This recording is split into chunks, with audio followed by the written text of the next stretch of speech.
This is a classic blues and R&B podcast. Who's on the line with us? A young man by the name of Mr. Grady Champion from way down south there in Mississippi. He knows the culture of this country. He knows how things work, you know. Welcome, Grady, to the show. Hey, man, I appreciate you having me. Yeah, I played that song. I know you got a new CD out. We're going to talk about that and play it, you know. I played that song because to show the versatility of a Grady Champion's music. Oh, yes. I tell you, the music is so important, and being able to do different styles and just being able to, like you say, get deep down into the culture of the music. Right. You know, I know your voice sounds even a little younger on some of this stuff. I said, well, you know, he's a blues man, but hell, he sounds kind of young on there. Yeah, you know, so it's good to have you. Glad to have you on the show. So I'm glad to be on the show. I tell you, it means a lot. Yeah. Now, why did you decide to do a ZZ Hill dedication and not a Henry? Well, you know, growing up in Mississippi, you know, my mom's favorite blues artist was ZZ Hill, and I can remember when he died in 1984. You know, he was just a big artist, my mom's favorite artist. Mm-hmm. Yeah. Now, tell the people a little bit about you. You know, when I first heard the South Side, I don't know where the hell I got it from. Somebody sent me some music. I get music from all over. And when I got it, you know, it was a great song. I said, who is this guy? I kept playing it. I said, I like this song. I like the style and everything. The big band sound to it is that, you know, just a great sound you got there. And that's right. When I said, wait a minute, he's from Florida. I said, wait a minute, he's from Miami. He's from Canton, you know. So, but anyway, tell the folks about you. Well, you know, I was born and raised in Canton, Mississippi, and I left Canton when I was about 15 and moved to Florida with my mother, and I was down there for about 15 years before coming back to Mississippi. But when I was in Florida is when I actually started really getting into the traditional blues after hearing a lot of the Chess Records artists, you know, like Sonny Boy Williamson, Howlin' Wolf, Muddy Waters. Even though in Canton I was exposed to more of the Malaco artists like ZZ Hill, Bobby Rush, you know, Bobby Blue Bland, you know, guys like that. And, of course, B.B. King was just everywhere. So, but once I was in Miami, decided I wanted to really get back into my roots of blues, I started studying Sonny Boy Williamson, and that's when I started getting into playing the harmonica and writing music. But the chess sound was different from the Malaco sound. I was raised on more Malaco type sound, you know, being born in Mississippi and raised around there. But going to Florida, I was listening to a radio show by Lynn Pace at the University of Miami, and I started really getting a wind of all those Chicago blues artists. And I just really fell in love with it, especially with Sonny Boy Williamson, you know, Coco Taylor, those guys, man, were just big influences in my life as well. But I knew that after knowing that it had been 35 years since the death of ZZ Hill, that I thought it was about time that, you know, we brought his music back to the forefront. Okay.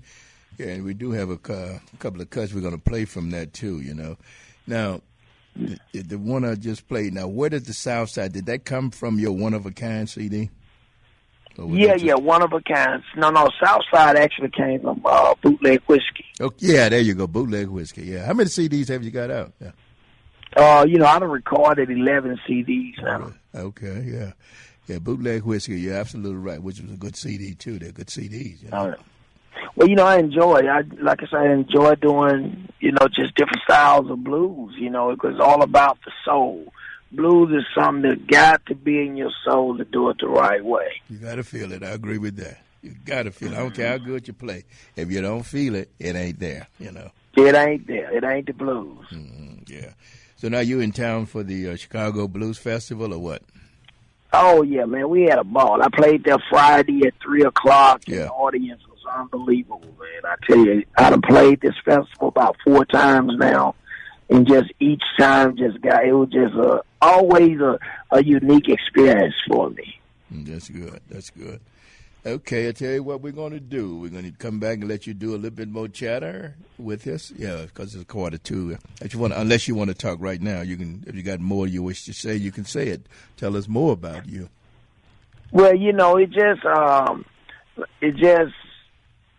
a blessing to be able to continue this great, continue to build on this great music that I think more popular radio have kind of like got away from, and I think they forget that this is the root of all American music.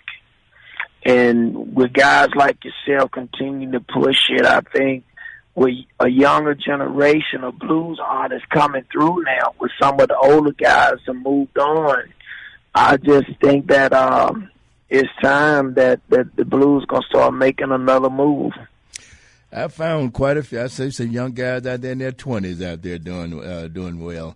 That they really play the blues here. And I know little Kevin Johnson out of Mississippi, little Jemiah Rogers here in Chicago, and a couple other young men that are playing with some of the older blues guys. And that's really encouraging to see, Oh, yeah, they got another young man. You got a couple of the young guys, Kingfish, that just signed with Alligator. Right, yeah. Mm-hmm. He doing great. Keith Johnson, the great nephew of Muddy Waters. Them guys 24, 25, and 20 years old. Yeah. So a younger generation is grabbing them, like in between, you know what I'm saying? Right, yeah. But I was 23 when I started singing the blues, coming from rap music, because I used to rap before I started singing the blues. But it's, it's out there, it's just the exposure to it. You got younger people getting to hear it, and once they hear it, it's going to be in their hearts, and when it's in their hearts, it's over. Yeah, and I think they might stop killing each other so much. You know what I'm saying, Grady? You know what I mean? Yeah. Because that that's not jungle. It's that wild music that they're listening to, man. It does not, do anything for them, Well, it's really the mind. I think it's just the lyrical contents of it. And I just think some of the kids just don't get it, Right. Regardless, it should be about loving each other. Yeah. And stuff like that. And I think if they start loving each other more and put them away from all this violence of the video games and stuff like that, I think that really is a big problem that I think everybody overlooked. I hear about the violence in Chicago, but it starts at home with our younger kids. We got to get them from in front of that TV, put an instrument in their hand, put a book in their hand. And, because I think they lose sight that when these kids play these video games and they go and they kill in the video game, you push a button, you get a new life. Right. But in real life, you push a button, it ain't going to change. That's exactly right.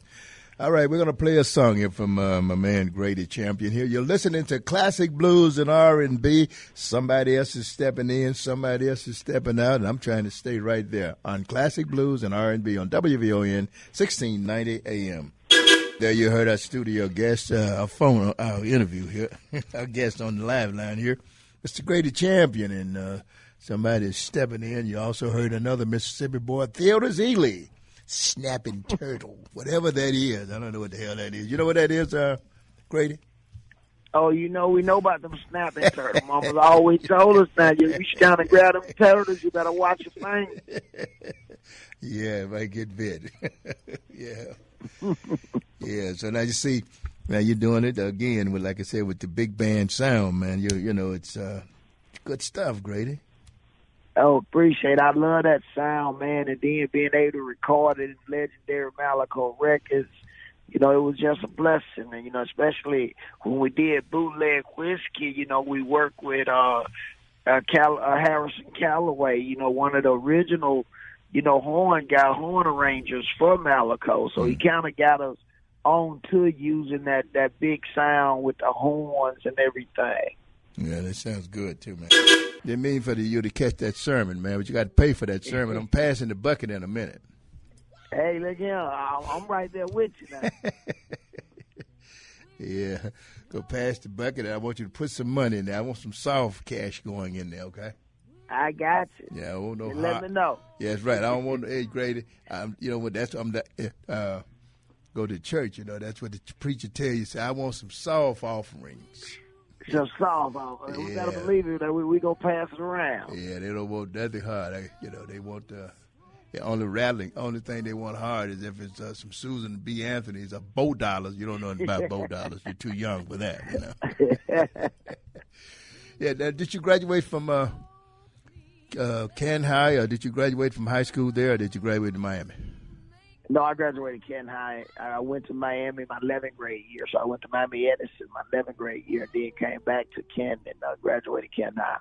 You ever heard of a place called Rogers High? Rogers, that's right. They done restored it now. Oh, yeah. What is the grade school? No. They actually turned them into apartment buildings. Oh, that's really? the old Rogers High.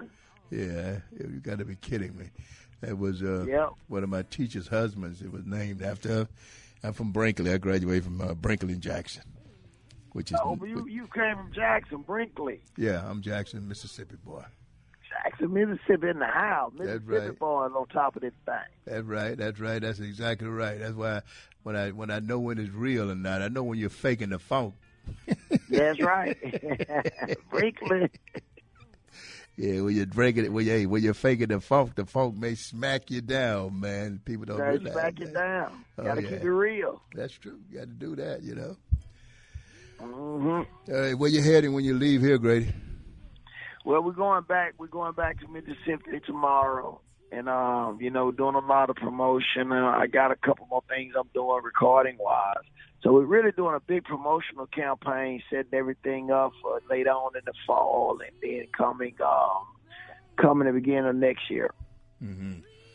Okay, now this song you got out now with Stepping In, that is currently out, right? That's currently on there. Oh, yeah. Getting a lot. I got about 150 or so radio stations playing it, so it's steady building. Good, that's a good thing, you know. All right, we're going to play another cut from there. What we got there? It ain't sleeping in the bed. What the hell we got there, Angelo? In the next room. Oh, yeah, okay, let's do that. All right, folks, you're listening to the Classic Blues and R&B here on WVON 1690 AM. You're listening to Classic Blues and R&B with Sir Henry. Back to you, Grady. I'm right here. All right, don't go to sleep on me now. I'm hanging in there, baby. I don't want you hanging. I want you to be wide awake. Anyway, Grady, I noticed that. I'm here. Oh, good. Now, I see that you had several labels out. Now, a couple of things about you I did, when I was reading about you. You used to be a DJ, huh? No, you used to be a radio personality, right? Well, I used to promote radio for rap music back when I was like 18, 19 years old, so I was always on the business side of things. Mm-hmm. Yeah. Now, what the name of that record company you paying for my sins? Well, how the hell you pronounce that? Shananashi or what?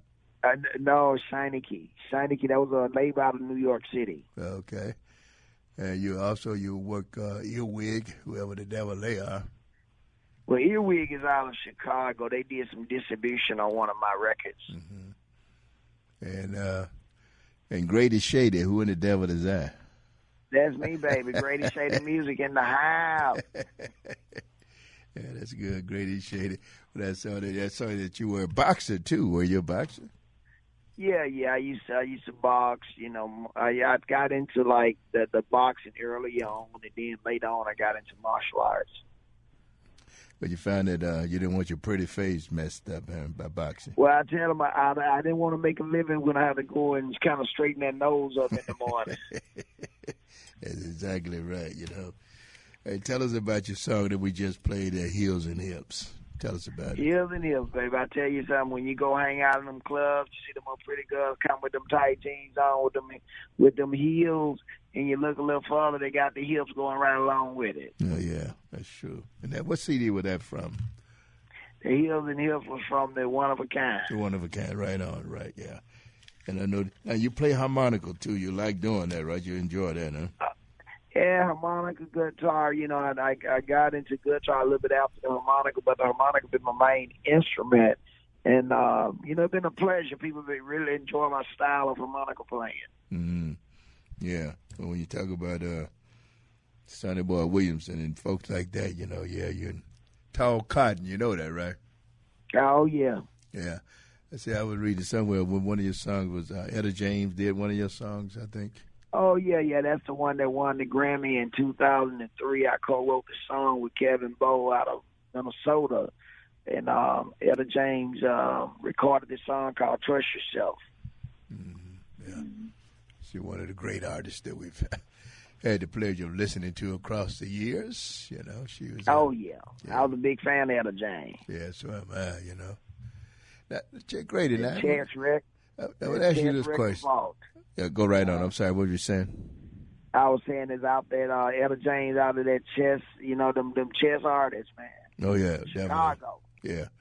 Let me ask you this, Grady. Now, I know that a lot of stuff you read don't necessarily has to be true. Mm-hmm. 28 children? You the baby? Oh yeah, I'm the baby. Really? Baby boy. There's 10 of us, and I'm the 7th child, Grady. I was the baby. Now you keep in mind when I was born, my daddy was 69, my mom was 28 years old.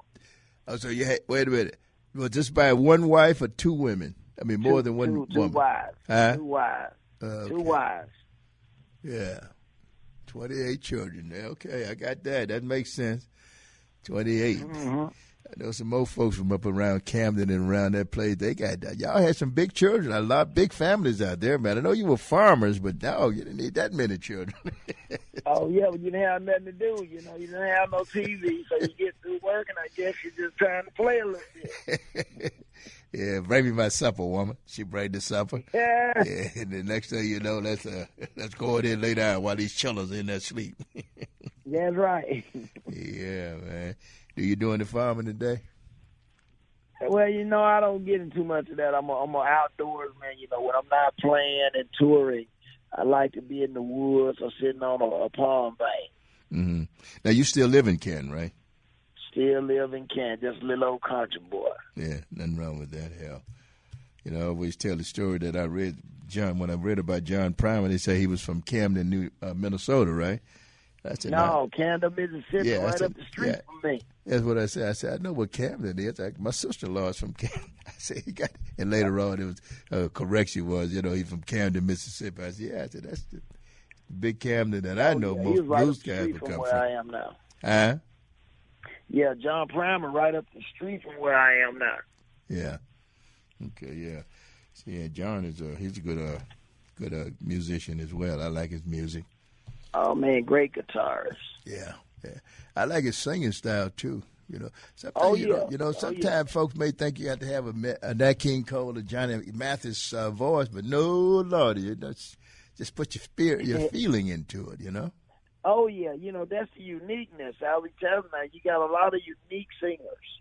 Yeah. And you know, you have, you know, it just everybody blessed with their range. You stay in your lane, and in your range, you can't go wrong. Yeah, that's true. Yeah. How long did you do rap, and how long did you promote that? Well, you know, so I started out promoting rap when I was 18, and I was involved in the rap music from 18 to 23. Okay. So about 5 years, and then I ended up making a switch over to the blues. I wanted to do a more mature music at the time. Mm-hmm. Yeah. Who were some of the artists that you promoted during that time? You know, Chilla Frost, or Devastator, guys like that was on Suntown Records, you know, down there in Miami. Mm-hmm. As a matter of fact, the guy that was part owner of the company was Charles Young, you know, Trick Daddy's father. So I worked with him and Merriweather. Yeah, my man over there. You know about all these guys, right? Yeah, I know. Yeah, my young host, co-worker over here, he knows about all of these young guys, you know. Oh, yeah. Yeah. All right. What else you want to share with us? We're going to get back to some more music. You know, man, I'm just, I just want to let everybody know I really have enjoyed being in Chicago this week, playing at that Chicago Blues Fest, you know. Mm-hmm. That Mississippi stage was on fire. You know, I'm gonna tell you what I said, boy, I was so proud to see that my home state really had a nice juke joint sign out there. I said, boy, this is nice. Mississippi. I was so proud when I first saw that thing, a couple of years ago, man. I was very happy about that, I said, yeah, this is it. And they did seem like they did the right thing and bringing the right artists and all that stuff in. Oh, yeah, they very much been involved, with Chicago because you got to remember, a lot of those great artists that was on Chess Records migrated from Mississippi. Yep. But yeah, that's. But anyway, you was talking about your pleasure in being at the festival. Continue. I didn't mean to interrupt you, but I was just talking about the pride that I felt. Oh no, it's cool. I mean, just being at the Chicago Blues Fest and Heritage, that they keep everybody involved in the music. It just they keeping it alive. They keeping the blues alive. I tell you that. Yeah, that's good. I noticed that some of the guys that you got on that you're working with are on your label or whatever, like of Eddie Cotton Jr. Oh yeah. Yeah, it's good artist, man. I like Eddie Cotton stuff. Oh yeah, Eddie Cotton ain't no joke, man. One of the best guitar players living right now. A lot of people haven't been really exposed to Eddie, but Eddie's unbelievable.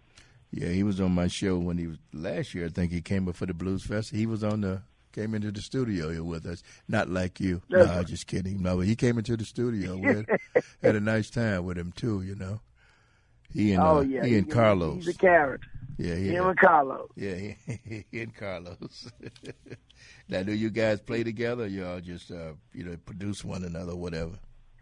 Oh yeah, me and Eddie. I started when I came back from Miami. When I settled back in Mississippi, I played with Eddie, messed around, played harmonica with Eddie for a while, and before I started, breaking back out with my own band.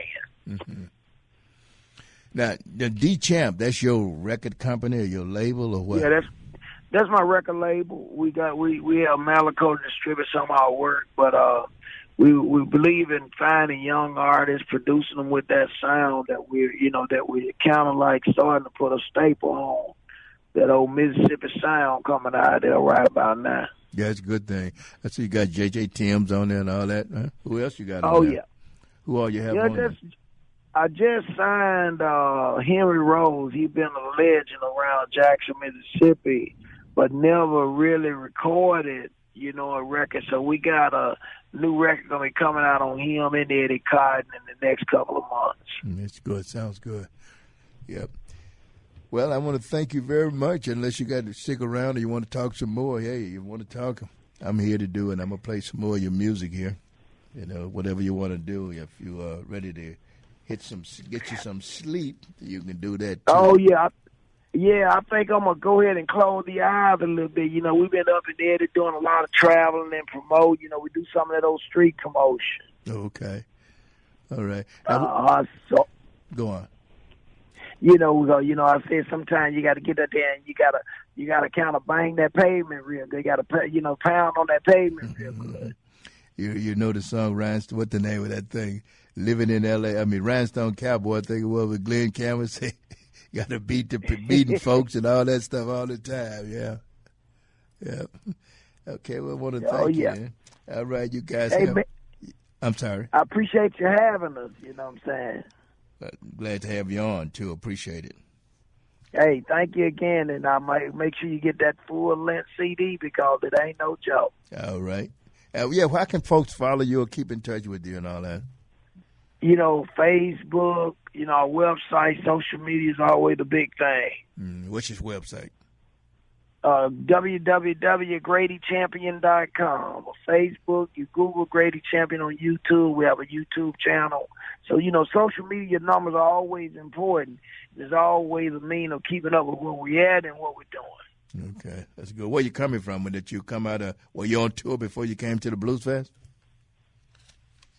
Yeah, we've been doing some touring. Okay, yeah. All right, well, we want to thank you very much, Grady. I appreciate it, and I will definitely look forward to getting that CD and all that stuff. Hey, man, I sure will. You going to have it so you can make sure Chicago stay on top of what we're doing. All right, and I want to thank LaRone for making sure that you did reach out here. Appreciate it. Oh, yeah. I sure appreciate LaRone. LaRone, get out there and get it. Yeah, he does, yeah. Thanks for joining our podcast here on our YouTube channel. Subscribe to us at Henry CB. Follow us on Twitter at WVON Henry and like our Facebook page at Classic Blues and R&B.